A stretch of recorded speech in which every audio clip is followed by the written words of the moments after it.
பத்திரிகைத்துறையில் முடிசூடா மன்னராகவும் தினத்தந்தி அதிபராகவும் பல்வேறு ஆன்மீக காரியங்களுக்கும் பொது காரியங்களுக்கும் பொதுமக்களுக்கும் சமுதாயத்திற்கும் பல்வேறு திட்டங்களும் பல்வேறு நன்மைகளும் செய்திருக்கின்ற சிவந்தியாதித்தனார் அவருடைய நினைவு நாளில் அவரை நினைவு கூர்ந்து அவர் செய்த பணிகளை நாம் நினைவு கூறுகிறோம். நெல்லை மாவட்டம், தூத்துக்குடி மாவட்டம் மற்றும் தென் மாவட்டம் அல்லாது தமிழகமெங்கும் உள்ள அனைத்து பெருமக்களுக்கும் அதிகமான நன்மைகளை செய்தவர்.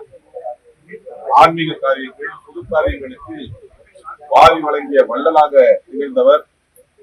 தினத்தந்தி அதிபரும் மற்றும் இந்த பத்திரிகை துறையில் ஒரு ஜாம்பவானாக விளங்கியவர் சிவந்தியாதித்தனார் அவர்கள்.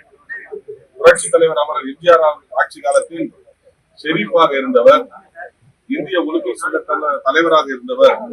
இப்படி மக்களின் மனதில் என்றென்றைக்கும் நிலைக்கக்கூடிய ஒரு மாபெரும் மனிதராக விளங்கிய அன்னாரை நினைவு கூர்ந்து வணங்குகிறோம். நன்றி, வணக்கம்.